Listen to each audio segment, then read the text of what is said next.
ನಮಸ್ಕಾರ ವೀಕ್ಷಕರೇ, ದಿನನಿತ್ಯ ಮನೆ ಮನೆ ಮುಂದೆ ಈ ರೀತಿ ಬಾಬಾಗಳು ಬರ್ತಾ ಇದ್ದಾರೆ, ಜನರ ಹತ್ರ ದುಡ್ಡು ವಸೂಲಿ ಮಾಡ್ತಾ ಇದ್ದಾರೆ. ಸಾಯಿಬಾಬಾನ ಫೋಟೋ ಇಟ್ಕೊಳ್ತಾರೆ, ಹಾಡ್ಗಳನ್ನ ಹಾಕೊಳ್ತಾರೆ, ಆಟೋಗಳಲ್ಲಿ ಸಾಯಿಬಾಬಾನ ಆಶ್ರಮಕ್ಕೆ ದುಡ್ಡು ಕೊಡಿ ಅಂತ ಕಲೆಕ್ಟ್ ಮಾಡೋರು ಜಾಸ್ತಿ ಆಗ್ತಾ ಇದ್ದಾರೆ. ಇವರಿಂದ ಸ್ವಲ್ಪ ಎಚ್ಚರಿಕೆ ಇರಲಿ. ಮನೆಗಳಲ್ಲಿ ಎಷ್ಟು ಜನ ಇದ್ದಾರೆ, ಏನ್ ಮಾಡ್ತಾ ಇದ್ದಾರೆ ಅಂತ ತಿಳ್ಕೊಳ್ಳೋದೇ ಇವ್ರ ಕೆಲಸ. ಈ ವಿಷಯಗಳನ್ನ ತಿಳ್ಕೊಂಡು ಜನರುಗಳಿಗೆ ಯಾಮಾರಿಸ್ತಾರೆ. ಜೊತೆಗೆ ಯಾರು ಇಲ್ಲದೆ ಇರೋ ಸಮಯ ನೋಡ್ಕೊಂಡು ಕಳ್ತನ ಮಾಡೋದಕ್ಕೂ ಏಸೋದಿಲ್ಲ. ಇದರಲ್ಲಿ ಇದನ್ನೇ ಎಕ್ಸ್ಪ್ಲೇನ್ ಮಾಡ್ತಾರೆ. ಯಾರಪ್ಪ ನೀನು ಅಂತ ಕೇಳಿದ್ರೆ ಹೇಳೋದಿಲ್ಲ, ನೀನ್ ಐಡಿ ಕಾರ್ಡ್ ತೋರಿಸು ಅಂದ್ರೆ ಹೇಳೋದಿಲ್ಲ. ಈ ತರದವ್ರು ಎಷ್ಟೋ ಜನ ಇದ್ದಾರೆ. ನಿಮ್ಮ ಮನೆ ಹತ್ರನೂ ಜನ ಬರ್ಬೋದು ಈ ತರ ಆಶ್ರಮಕ್ಕೆ, ಸಾಯಿಬಾಬಾ ಆಶ್ರಮಕ್ಕೆ ದುಡ್ಡು ಕೊಡಿ ಅಂತ ಕಾವಿ ಹಾಕೊಂಡು ಬರ್ತಾ ಇದ್ದಾರೆ ಅಂದ್ರೆ ಒಂದು ಸಲ ಯೋಚನೆ ಮಾಡಿ. ದುಡ್ಡು ಕೊಡೋದಕ್ಕಿಂತ ಮುಂಚೆ ಯೋಚನೆ ಮಾಡಿ. ಮನೆಯಲ್ಲಿ ಎಷ್ಟು ಜನ ಇದ್ದಾರೆ ಅಂತ ತಿಳ್ಕೊಳ್ಳೋದು ಇವ್ರ ಗುರಿ ಆಗಿರುತ್ತೆ. ಬಟ್ಟೆಗಳು ಈಸ್ಕೊಳ್ಳೋ ರೀತಿ ಬಟ್ಟೆಗಳು ಈಸ್ಕೊಳ್ತಾರೆ. ಅದರಲ್ಲಿ ಇವರು ಲೆಕ್ಕಾಚಾರ ಮಾಡ್ತಾರೆ. ಇವ್ರ ಮನೆಯಲ್ಲಿ ಎಷ್ಟು ಜನ ಇದ್ದಾರೆ, ಹುಡುಗರು ಎಷ್ಟು ಜನ ಇದ್ದಾರೆ, ಹುಡುಗಿರು ಎಷ್ಟು ಜನ ಇದ್ದಾರೆ, ಯಾವ ಏಜ್ ನವರು ಇದ್ದಾರೆ ಅನ್ನೋದು ಕೂಡ ಅದರಲ್ಲಿ ಅವರು ಡೇಟಾಗಳನ್ನ ಕಲೆಕ್ಟ್ ಮಾಡ್ತಾ ಇದ್ದಾರೆ. ಬಾಂಗ್ಲಾದೇಶದಿಂದ ನಮ್ಮ ದೇಶಕ್ಕೆ ಸುಮಾರು 2.5 ಕೋಟಿ ಜನ ಮುಸ್ಲಿಮರು ಬಾಂಗ್ಲಾ ವಲಸಿಗರು ಅಂತ ಹೇಳಿ ಬಾಂಗ್ಲಾ ವಲಸಿಗರು ಬಂದಿದ್ದಾರೆ. ಅವ್ರೇನ್ ಮಾಡ್ತಾ ಇದ್ದಾರೆ, ಅಲ್ಲಿ ಇಲ್ಲಿ ತಲೆ ಮರೆಸ್ಕೊಂಡು ಈ ತರ ಬಾಬಾಗಳ ತರ ಎಲ್ಲ ವೇಷ ಹಾಕೊಂಡು ಕೂಡ ಬದುಕ್ತಾ ಇದ್ದಾರೆ. ಈ ರೀತಿ ಅಲ್ಲದೆ ಕಸಾಯೋ ರೀತಿ ಬೇರೆ ಬೇರೆ ರೀತಿಗಳಲ್ಲಿ ನಮ್ಮ ಮನೆಗಳ ಸುತ್ತಾ ಇರ್ತಾರೆ. ಒಂಟಿ ಮನೆ ಎಲ್ಲಿದೆ, ಆ ಮನೆಯಲ್ಲಿ ಎಷ್ಟು ಜನ ಇದ್ದಾರೆ, ಇಂಥ ವಿಷಯಗಳನ್ನ ಸ್ಟಡಿ ಮಾಡೋದೇ ಇವ್ರ ಕೆಲಸ. ಕಲೆಕ್ಟ್ ಮಾಡ್ತಾರೆ, ಆ ವಿಷಯಗಳನ್ನ ಶೇರ್ ಮಾಡ್ತಾ ಹೋಗ್ತಾರೆ ಒಂದು 4 ಜನಕ್ಕೆ.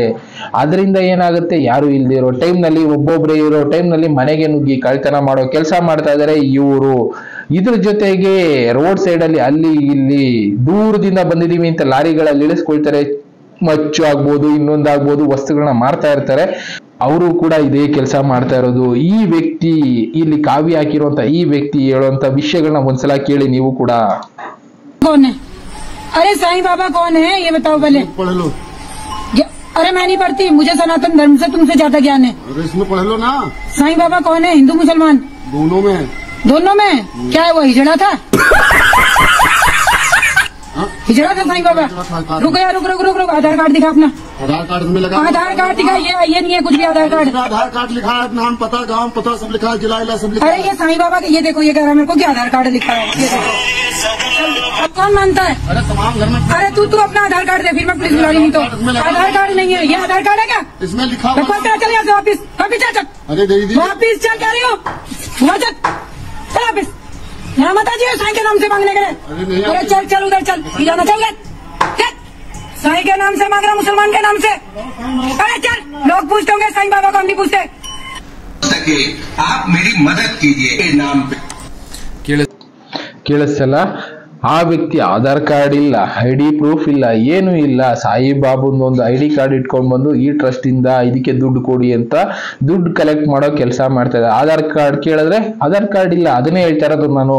ಅಕ್ರಮ ವಲಸಿಗರು ಬಾಂಗ್ಲಾದೇಶದಿಂದ ಬಂದಿದ್ದಾರೆ. ಬಾಂಗ್ಲಾ ಅಂತಾನೆ ಅಲ್ಲ, ಅಕ್ರಮ ವಲಸಿಗರು ನಮ್ಮ ಭಾರತದ ಸುತ್ತಮುತ್ತ ದೇಶಗಳಿಂದ ನಮ್ಮ ದೇಶಕ್ಕೆ ಎಷ್ಟೆಷ್ಟೋ ಜನ ಬಂದಿದ್ದಾರೆ. ಸುಮಾರು ಕೋಟಿಗಳ ಗಟ್ಲೆ ನಮ್ಮ ಭಾರತದಲ್ಲೇ ಬದುಕ್ತಾ ಇದ್ದಾರೆ ಈ ಜನ. ಇವರ ಕೆಲಸ ಏನು ಅಂದ್ರೆ ನಮ್ಮ ದೇಶನ ಲೂಟಿ ಮಾಡೋದು. ಏನಾದ್ರೂ ದಂಗೆಗಳಿದ್ರೆ ಆ ದಂಗೆಗಳಲ್ಲಿ ಪಾಲ್ಗೊಳ್ಳೋದು. ಪ್ಲಸ್ ಮನೆಗಳಲ್ಲಿ ಎಷ್ಟು ಜನ ಇದ್ದಾರೆ, ಯಾರಿದ್ದಾರೆ, ಈ ಇನ್ಫಾರ್ಮೇಶನ್ಗಳನ್ನ ಕಲೆಕ್ಟ್ ಮಾಡಿ ಕಳ್ಳರಿಗೆ ಅವ್ರಿಗೆ ಹಂಚೋದು. ಇಂಥ ಕೆಲಸಗಳನ್ನ ಮಾಡ್ತಾ ಇದ್ದಾರೆ. ನಿಮ್ಮ ಮನೆ ಹತ್ರ ಯಾರಾದ್ರೂ ಬಂದು ಈ ರೀತಿ ಸಾಯಿಬಾಬಾ ಆಶ್ರಮಕ್ಕೆ ಇಲ್ಲ ಅಂದ್ರೆ ಇನ್ನೊಂದು ಆಶ್ರಮಕ್ಕೆ ದುಡ್ಡು ಕೊಡಿ ಅಂದ್ರೆ ಫಸ್ಟ್ ಅವ್ರ ಹತ್ರ ಆಧಾರ್ ಕಾರ್ಡ್ ಕೇಳಿ, ಐಡಿ ಕಾರ್ಡ್ ಕೇಳಿ.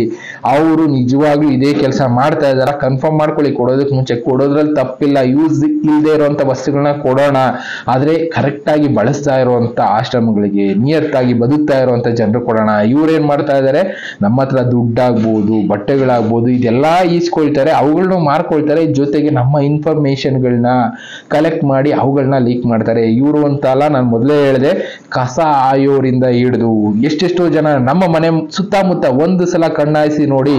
ರೀಸೆಂಟ್ ಆಗಿ ಎಷ್ಟೆಷ್ಟೋ ಜನ ಬಂದು ಹೋಗ್ತಾ ಇರ್ತಾರೆ. ಕಸ ಆಯೋ ರೀತಿ ಒಂದು ಬ್ಯಾಗ್ ಹಾಕೊಳ್ತಾರೆ, ಅದಕ್ಕೆ ಬಾಟಲ್ಗಳು ಆರಿಸೋ ರೀತಿ, ಕವರ್ಗಳು ಆರಿಸೋ ರೀತಿ ಸುತ್ತಾ ಇರ್ತಾರೆ.